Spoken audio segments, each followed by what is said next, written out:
रे साथी रे साथी। आदिशक्ति फिल्म।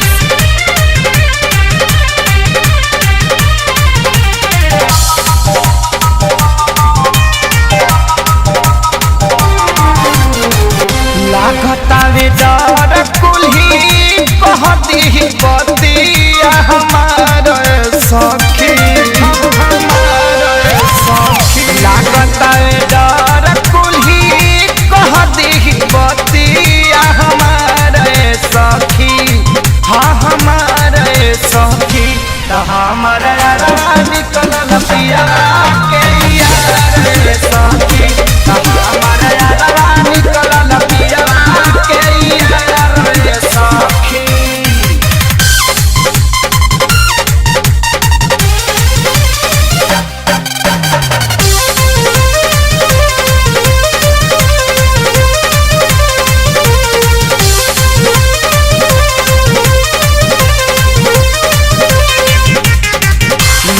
जब नजर जाई हमहू लजाई भाभी भाभी कही के जाला घर में समाई घर में समाई मिले जब नजर जाई हमहू लजाई भाभी भाभी कही के जाला घर में समाई दिन भर पटाइल रहे छोड़ता न हमार दुआर सखी हाँ दुआर सखी त हमार निकलल पिया के यार सखी त हमार निकलल पिया के यार सखी।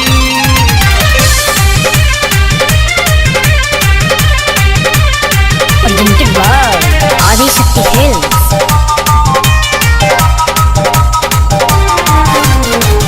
लागता कुआर वाला बोला खुल जाई का हम बताएब जब हमरा से पूछाई हमरा से पूछाई लागता कुआर वाला बोला खुल जाई का हम बताएब जब हमरा से पूछाई डर लागे शंकर पवन खेसारी करी है ससुरा में प्रचार सखी हाँ प्रचार सखी तो हमारा निकलल पिया के यार सखी तो हमारा निकलल पिया के यार सखी।